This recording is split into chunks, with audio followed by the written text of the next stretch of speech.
Last week, I have shared to you about holding your ground. In any competition, no matter how strong we are, no matter how accurately we do things in life, we can only win battles and competition if we abide in the rules of engagement. Anumang competition yan, anumang sports na ating linalaruan, you can only win a competition as long as you abide in the rules of that competition. Amen? In the rules of engagement. Even in the spirit, there are rules of engagement that we need to follow and we need to understand in order to hold our ground. And last week, I have shared to you the importance of understanding in our life.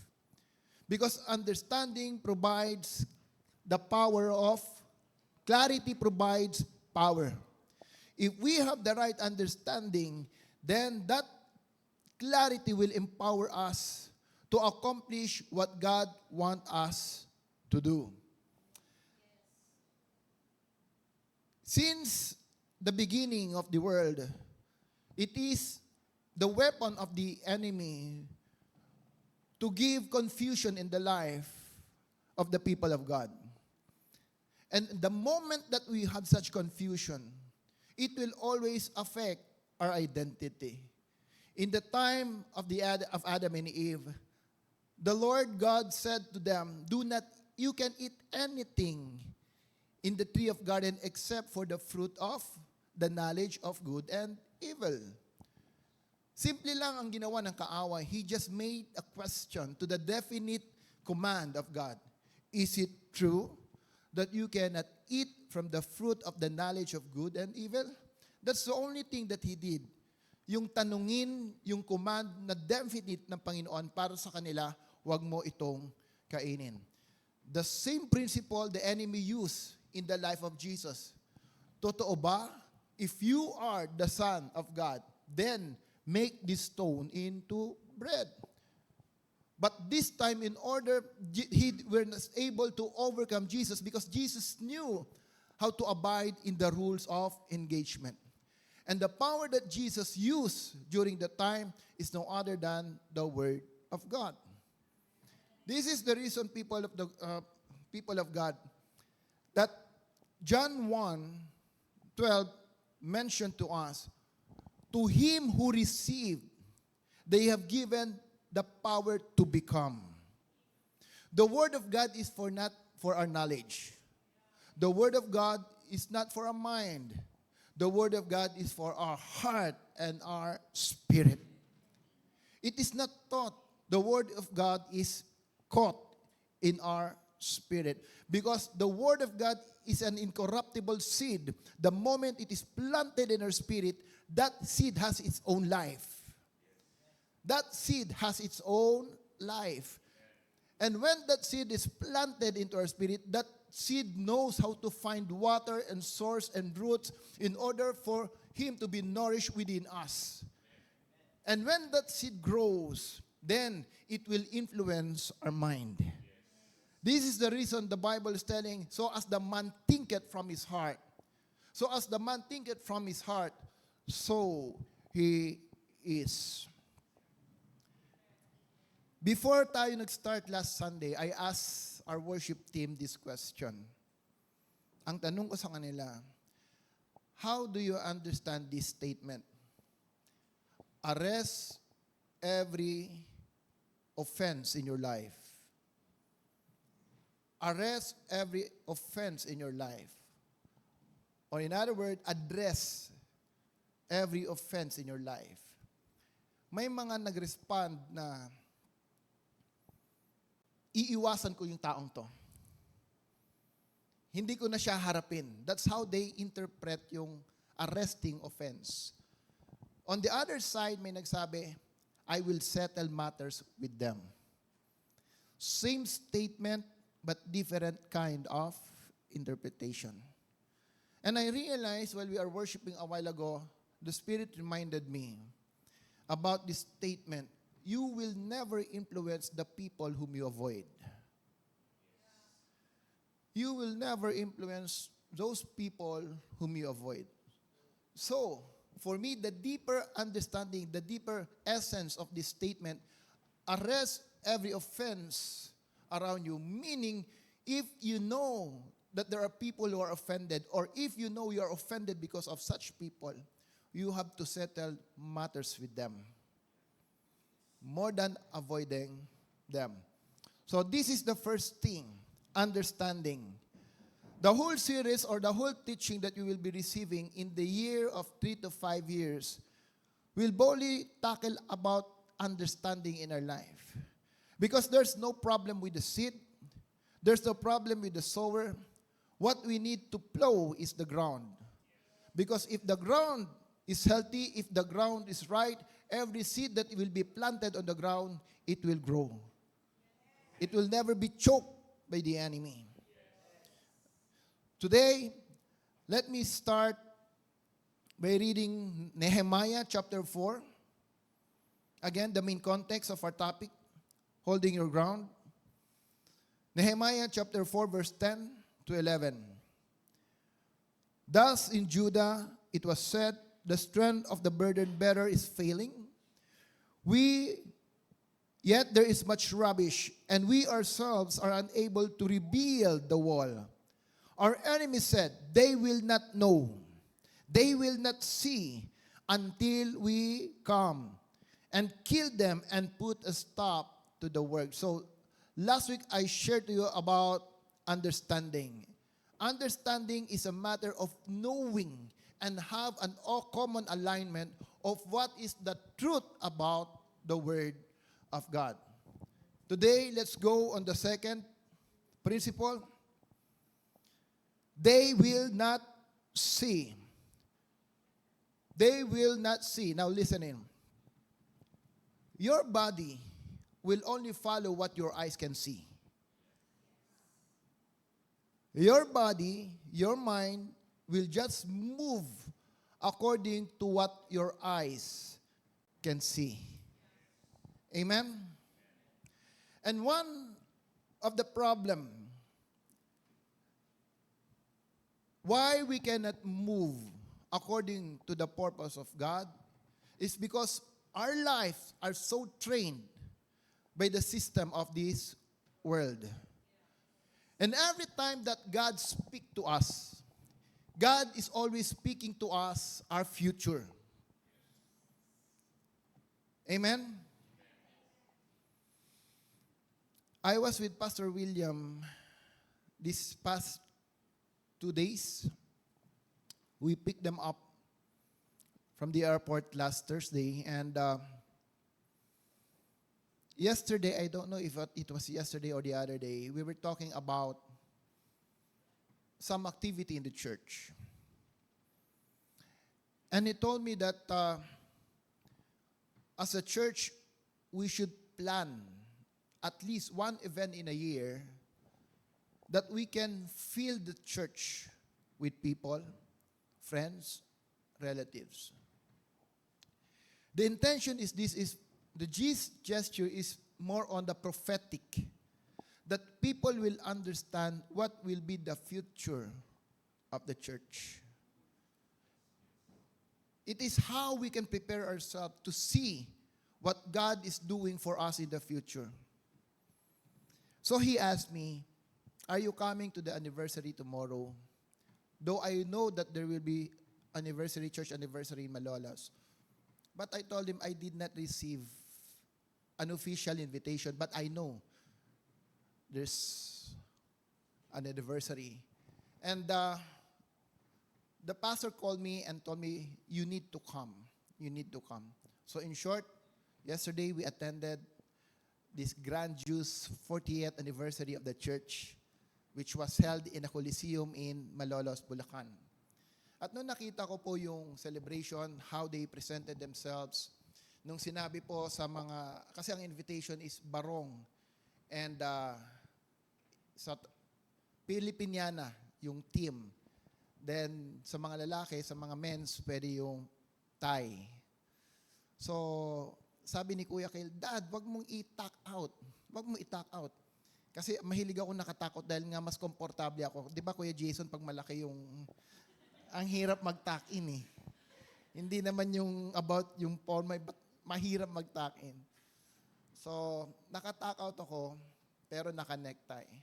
When we arrived to the place, nakita ko yung formality of the event. Talagang lahat nakabarong.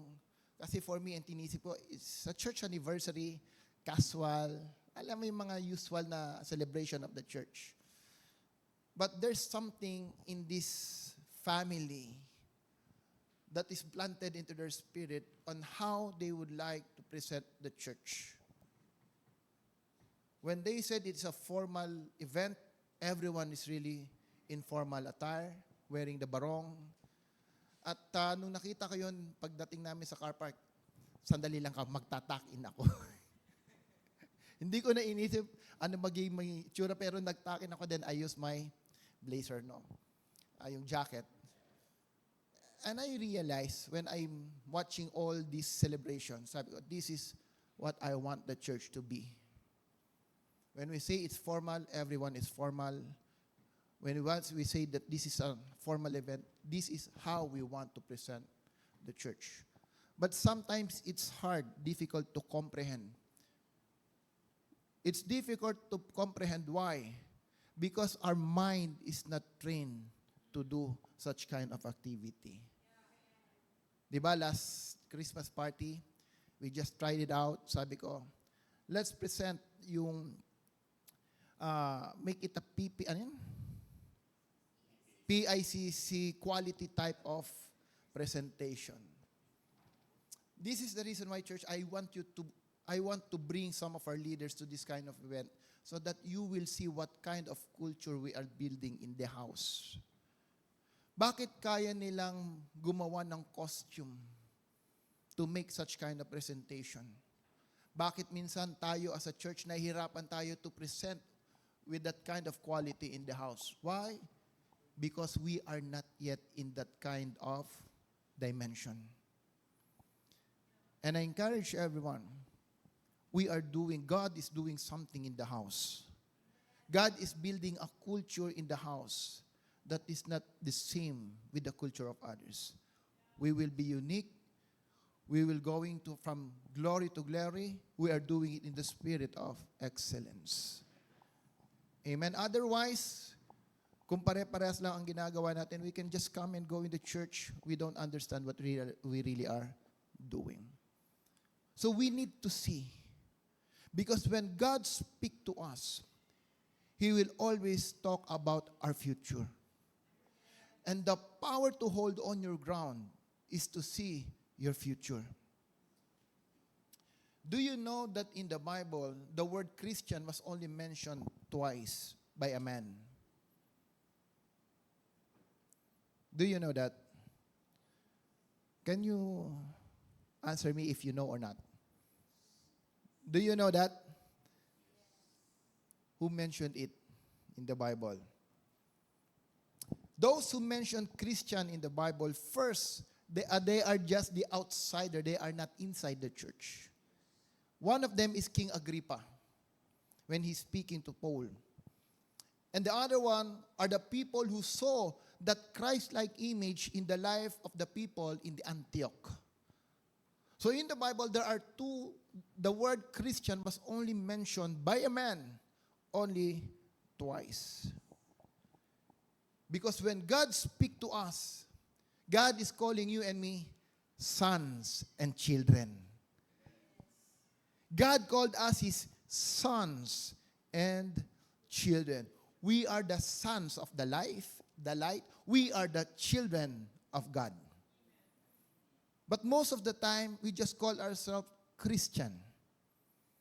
Pag tinawag natin ang sarili natin na we are sons of God, para bang awkward ang dating. Para namang napaka-holy. Parang napaka-righteous. So it is easier to say that we are just Christian. But do you know that Christian is a very general word that everybody is using? when you speak of Christians, there's so many religions that is claiming, even the cult, that they are Christian. So how can we make ourselves different from them? First, we need to see who are we in the eyes of God. And the Bible is telling us, you are just more than a Christian. You are the sons and daughters in the kingdom of God. When the angel met Gideon in the book of Judges, chapter 6. Let's go. Judges chapter 6.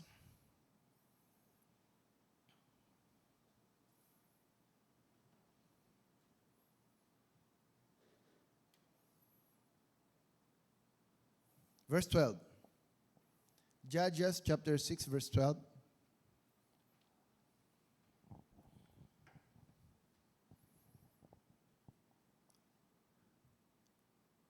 Konting bilis lang. Alright. Wala kasi yan sa presentation. Judges chapter 6, verse 12. Mahal na mahal kita. Iba pala yan. Alright. When the angel of the Lord appeared to Gideon, he said, "The Lord is with you, mighty warriors. The Lord is with you, O valiant warrior." My question here, is Gideon already won a battle during this time when the angel met him? Nung minit ng angel si Gideon ba ay pumunta na ng battle? Or wala pa siyang ginagawa? Wala pa. Actually, nangunguha siya ng pagkain during that time because they were oppressed by the enemy. But when the angel come, the angel had spoken to Gideon about who he is and what he will become in the future. You who are a mighty warrior. You who are a valiant warrior of God. The angel spoke to Gideon what he needs to become. Clear? Now, every time God show us our future, it is our human intent to always look at the past. It is so natural for us to always look at the past.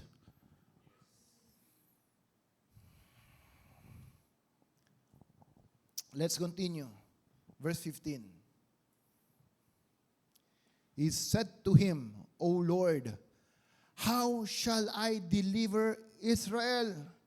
Behold, my family is the least in Manasseh." Same thing when the Lord had spoken to Saul.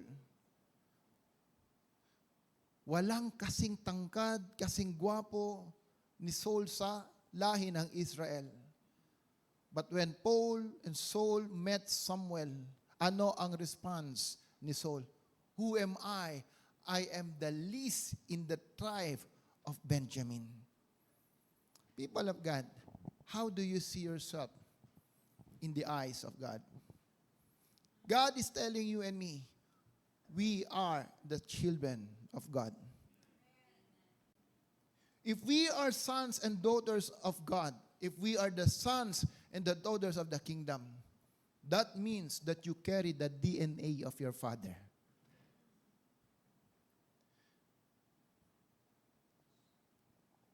When we attended the first, I think that was the church celebration of TCTL with Pastor Cyrus.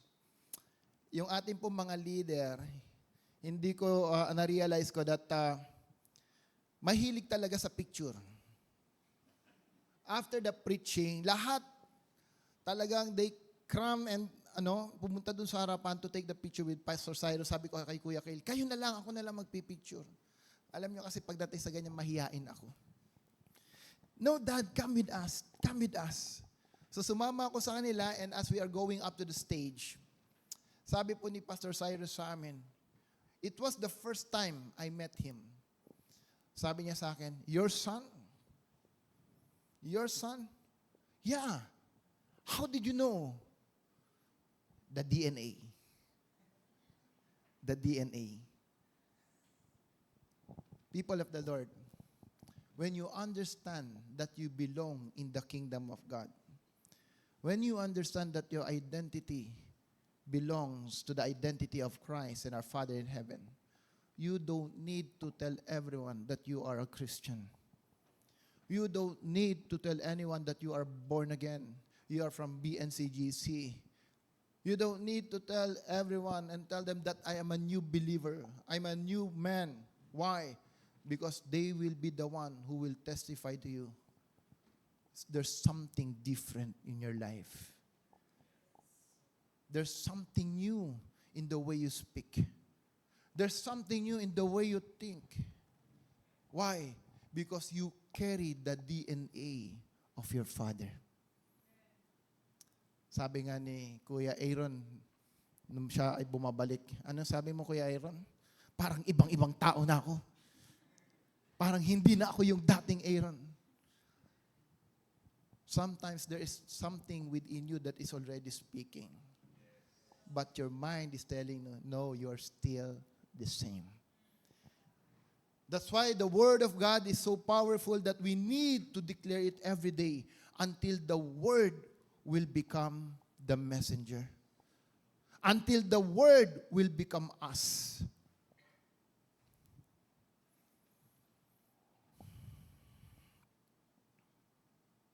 Let's go back. 2 Corinthians chapter 4, verse 4. 2 Corinthians chapter 4, verse 4.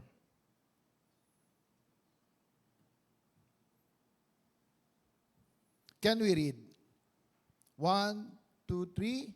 The God has blinded the minds of unbelievers so that they cannot see the light of the gospel that displays the glory of Christ, who is the image of God. Ano daw ginagawa ng God of this world? Blinded their mind, blinded the minds of unbelievers that they cannot see the light of gospel that displays the glory of Christ, who is the image of God. It is the work of the enemy to blind the eyes of the unbeliever, that they may not see the image of Christ who belongs to the Lord Jesus Christ. Alam niyo po yung mga networking, ang isang training nila na alam kong ginagawa is yung training na pag humarap ka sa salamin, lahat ng positive declaration sasabihin mo sa sarili mo. True or not? I'm wonderful, I'm victorious, I will conquer everything. Lahat ng yun. Why? Because in your word, there's power in your mouth. There's power in everything that we speak. Out of our lips comes death and life. Pag everyday ang lagi mong declaration, you are failure. Nagising ka sa umaga, hallelujah.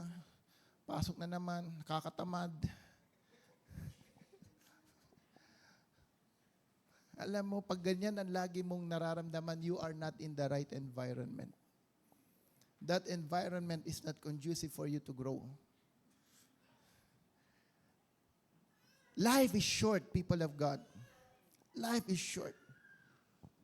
If you know your life purpose, whatever you do right now, whatever in your hands, the Bible says, do it all for His. Do it all for His glory. Kaya umaga pa lang paggising mo, hallelujah, Lunes na naman. Pupunta ako, magiging ilaw ako sa lugar ng aking trabaho. Pagpunta ko sa trabaho ko, hallelujah, salamat Panginoon, nandiyan na naman ang promotion ko. Yeah, I will have many ideas, Lord, because I know I am the solution. I am not the problem inside my company. This is more than declaration, people of God. Why? Because as I shared to you last week, the power of the enemy is repetition. If you keep repeating about your failures, if you keep repeating about the mountains of life, you are making that mountain bigger than God in your life. When that mountain is so big, you can no longer see who God is in your life. Pastor, how can I give? Hirap na nga ako magbigay sa kuryente. Hirap na nga ako sa aming pagkain. Paano pa rin ako magbibigay?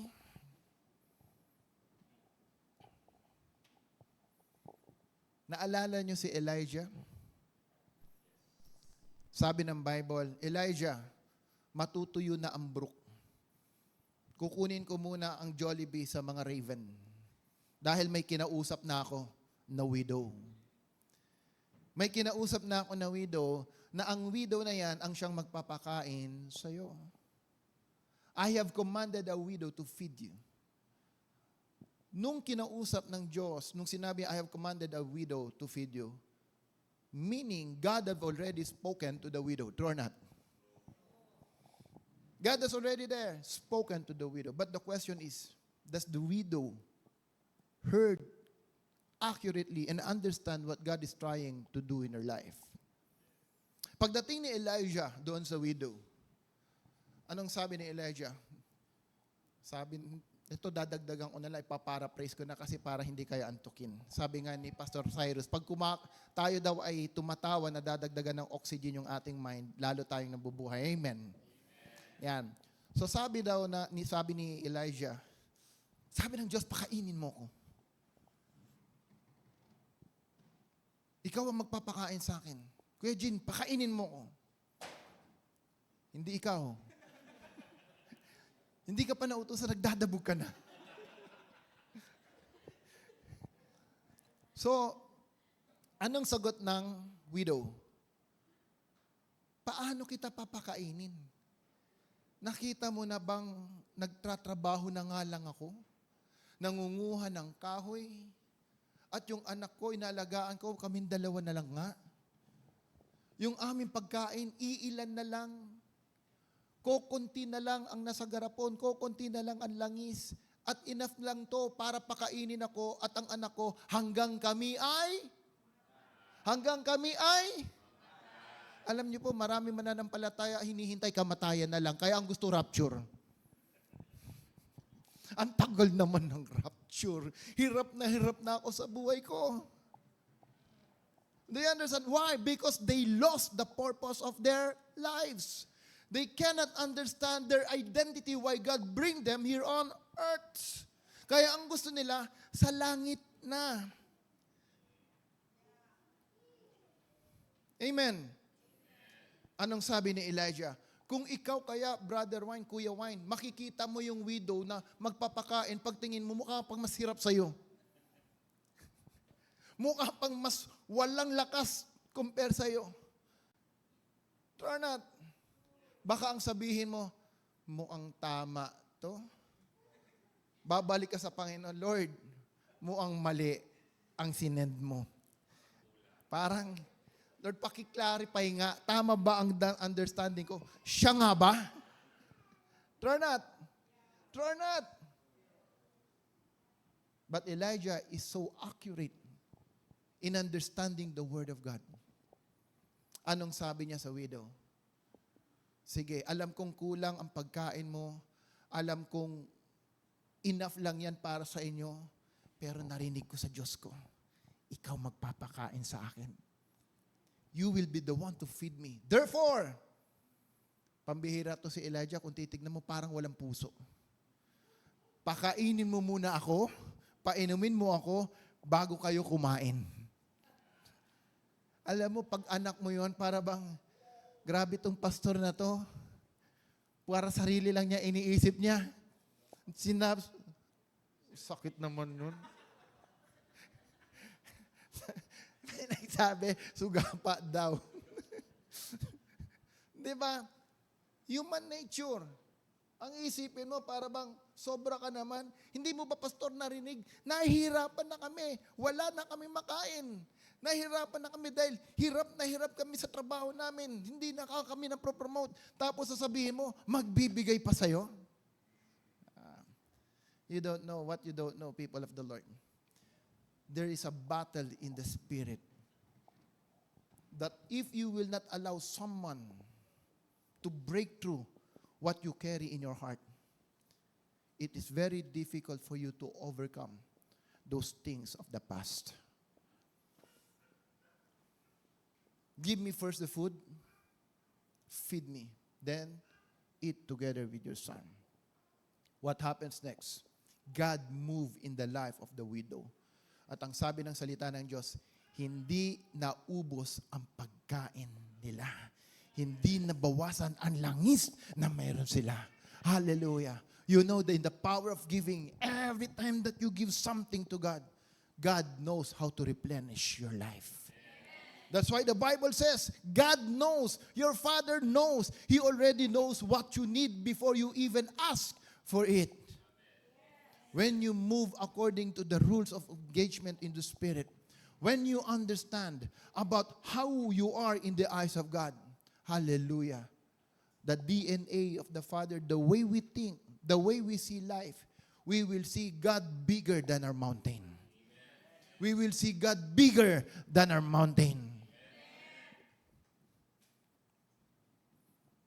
The rules of engagement in the spirit world is this. The rules of engagement in the spirit world is this. Acts chapter 19, verse 14 to 16. Acts chapter 19, verse 14 to 16. Seven sons of the Siva, a Jewish priest, were doing this, and the evil spirit answered and said to them, 7 sons of one Siva, a Jewish priest, were doing this, and the evil spirit answered and said to them, I recognize Jesus, and I know about Paul, but who are you? Who are you? And the man in whom was the evil spirit leaped on them and subdued all of them and overpowered them so that they fled out of that house naked and wounded. Listen, Paul said, imitate me as I imitate Christ. Come on, look at me. Do you have such confidence to tell people around you? Do you have such confidence to say to your family, imitate me as I imitate Christ? Because the rules of engagement in the Spirit is this. The question is, who are you?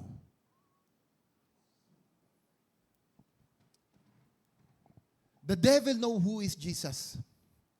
And who is Jesus? He's the one who destroyed the work of the enemy. He is the one who destroyed the power of death. He was the one who destroyed the fear of death. I know him. He is the one who destroyed the devil. Amen. And the devil understands this Jesus is the one whom I'm afraid.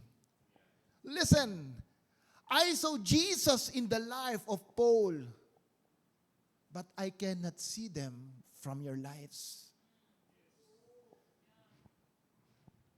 Who are you? People of God, remember this. The devil is not afraid on how much anointing that you carry. The devil is not afraid how skillful, how talented you are. He is not afraid how many words of God you know in your life. The devil is looking that DNA of the Father in you. The enemy is only afraid to that man, that person who destroyed his work here on earth, and that's no other than the Lord Jesus Christ. When you face your mountain in life, when you face your battles in life, don't go to battle without first building Jesus inside you. Because the true battle is one inside out. When you come to your battle, make sure that the devil will see Jesus working in you and through you. Hindi po nadadaan yan sa dami ng fasting. Hindi po nadadaan yan sa dami ng prayer. Because Jesus can only be formed by the act of obedience. Obedience to His Word. Obedience to the principle of the Word of God. It doesn't mean that you know something. You are already doing the right thing. Ulitin ko. It doesn't mean that you know something that you are also doing the right thing. You may know what is right, but we are not doing what is right. Because most of the time, what is right in the Word of God, for us, it's like a burden. Mahirap sundin. Why? Because of the system of the Word that is trained us in this kind of mind. That's why the Bible is telling us, you have the mind of Christ. Amen? So when you face in the mirror, more than all the positivity of life, I encourage you, when you look at the mirror, you should see Christ living inside you. When you have the mind of Christ, you will not be easily offended. True or not? When you have the mind of Christ, hindi ka matampuhin. Hindi ka matatakutin. When you have the mind of Christ, you will always look and think of your future, not of your past. Because the power to change your life lies not in your past, but in your future. The moment that we have the mind of Christ, you have the power to bring your future here in your presence. That's why we, as a people of God, we are living a supernatural life. Hallelujah. We don't just live as a natural man. Why? Because we are created in the image of our God. Amen? Pag nag-isip ka, you are full of ideas. Yes, you have problems. You have troubles in life. But more than your problem, God is telling us, speak the word to the mountain and the mountain will flee. Hallelujah. May problema ka, ang laging nakikita mo, yung solusyon ng Diyos sa problema mo. Hallelujah. Purihin ang Panginoon. Palakpakan natin ang Diyos. That's why I believe walang mananampalatayang nagkukulang pagdating sa kaharian ng Panginoon. Why? Because God knows how to connect you with the right people. God knows how to open with the windows of heaven for you. The doors of heaven for you. God knows how to connect to bring you the right people that you may receive favor upon favor. Kung ang mundo who has such idea are being blessed by the system of the world, I do believe ng mga anak ng Diyos, because of the wisdom that God is giving us, God will allow you to speak even those people who are in high places.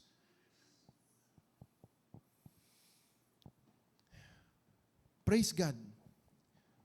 You will not offer yourself, but people will ask you to speak for the group. I don't know. God is really doing something great in this time. Sabi ko kay Dr. William, I don't want to waste my time. I don't want to waste the rest of the years doing the work of the church on the things that I just know. I want to do everything according to the plan and the purpose of God, and I know I cannot do it without someone who's leading us. Nung nag-uusap kami ng brother ko, sabi niya sa akin, well, I'm turning 59 years old. Sabi niya, 59. And na-realize ko, ilang taon na lang, 60 na. Senior na siya. And immediately it flashed back to me na, teka lang, ilang taon lang pala ang aming pagitan. At naalala ko, kung siya'y tumatanda na rin ako. That's why 3 to 5 years of building the church is very critical, people of God. That's why we need to do everything intentionally. We need to do everything intentionally according to the Word of God. But the question is, have you ever seen? Nakita mo ba what kind of future that God is bringing us? Because it starts on the things that we see. In closing, we had a meeting with the ministerial last week. And the intention of the group is how to influence our city. Now, as part of this na pag-usapan natin, we need to present something to the pastors, the churches around us, to encourage them of what we are trying to build for the city. Sabi ko, in that short time of meeting that we have, somebody should speak. Someone whom God has given to the heart, our city, should be able to speak to the group. Hallelujah. Pagkatapos po ng aming meeting, ang sabi niya, Pastor, ikaw na lang ang magsalita. Sa loob-loob ko, hallelujah. Yung wala kang responsibility, wala kang accountability, sabi ko sa kanila, ba't hindi na lang kayo? Di ba kayo ang nakaposisyon, kayo ang linagay ni Lord, ako naniniwala, ilinagay ng Diyos ang city natin sa puso nyo. And during that meeting, I shared with them a principle, breaking out from inside out, breaking forth from inside out. After kong ma-share, ang sabi nila, tama yan, yan na lang i-share mo, yan na lang. Paano kahit hindi? It is God who will position you. And yesterday, bago kami pumunta po ng Bulacan, in the morning may nag-message sa akin, Pastor, sa umaga, pwede ka pang mag-preach to the senior high school dito sa school.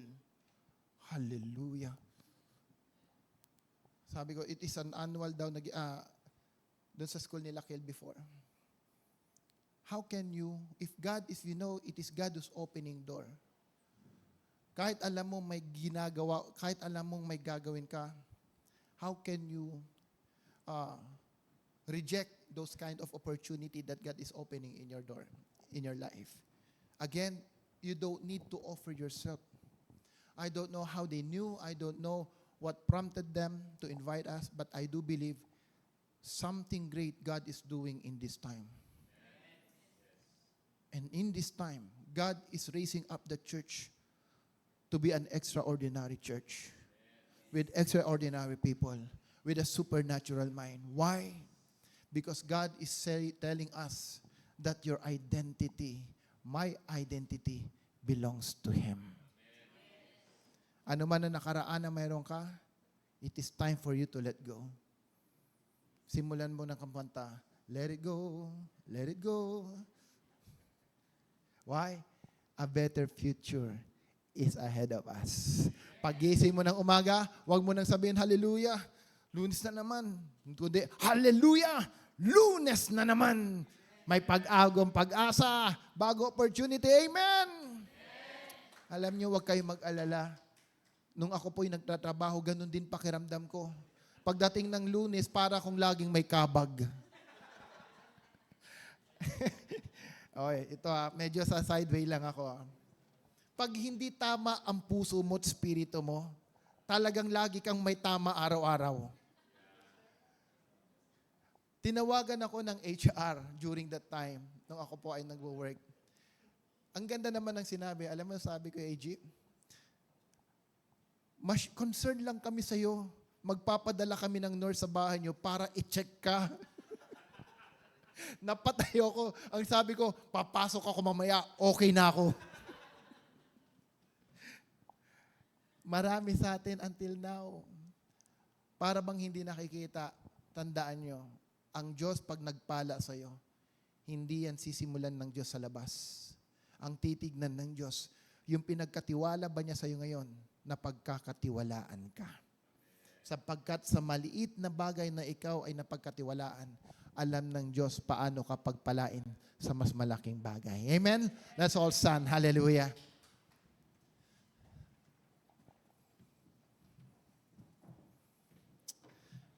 Panginoon, maraming salamat sa umagang ito, Lord, as you have shown us our true identity.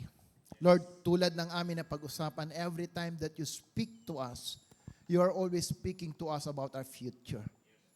Lord, help us that your word will be strengthened in our spirit, that your DNA, Panginoon, will be the one operating in our mind, in our hearts, in our lives, O God, that we will understand who truly we are in your eyes, O Lord.